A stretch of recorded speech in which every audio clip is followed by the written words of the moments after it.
have constituents that have been scattered across Africa on train and equip missions. So just ballpark, in the last decade, how many Africans has the United States military trained and equipped?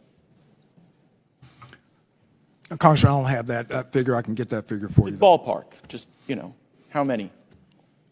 Congressman, it would be a wild guess, right? Seems like something we should know, right? Over the years, we have trained a substantial number, especially in the Gulf of Guinea states, including Like more than 10,000? It is more than 10,000. More than 50,000? I'd say we're reaching around 50,000 at least. And what percentage of the people we've trained end up participating in insurrections or coups against their own government?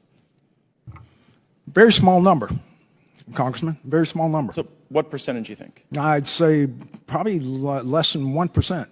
But it does happen. The IMET program is in force, and we've pushed a significant number through our schools across the and what data sets do you track to arrive at the conclusion that less than 1% of the roughly 50,000 that we've trained have participated in coups? Because it'd be like about 500, about 1% of 50,000.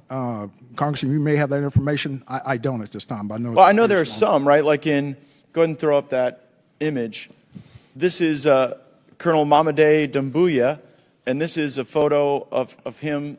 Did we train and equip him in Guinea?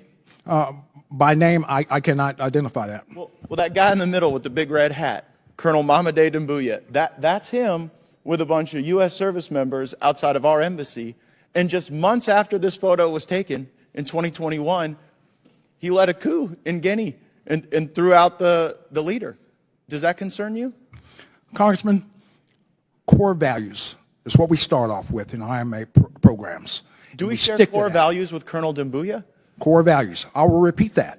Core values. Respect for humanity. Do we share those values with Colonel Doumbouya? Absolutely. In our curriculum. He led a coup. We do. Okay, well, that's a very telling answer. In Burkina Faso, did we share core values with the leader that we trained there who led a coup? It's in our curriculum. We stress core values. We request civilian-led governance. Wait, hold on. Is leading coups in our curriculum?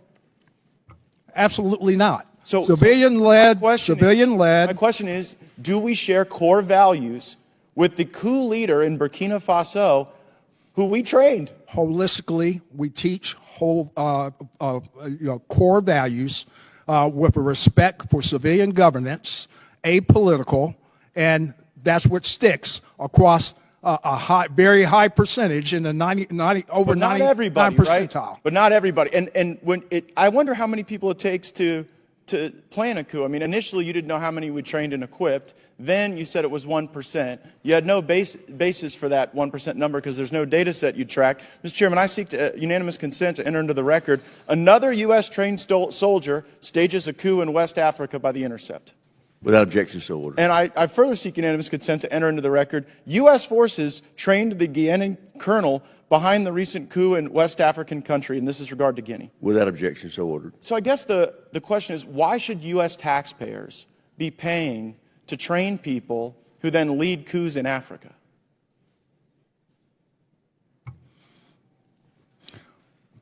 Congressman, our curriculum harvests core values and also to be able to embolden these countries for a representative democracy. But General, that democracy isn't what emerges. The problem is, I know you may have great confidence in what you're teaching, but when two governments have been overthrown, I guess how many governments have to be overthrown by people we train before you sort of get the message that our core values might not be sticking with everyone? Is it 5 countries? 10? We'll continue with our persistence in assuring but do you think it's that they harbor democratic norms, democratic values. Just a moment ago, you said we shared core values with Colonel Doumbouya. You said that just moments ago in response to my question, and his core value seems to be leading a coup.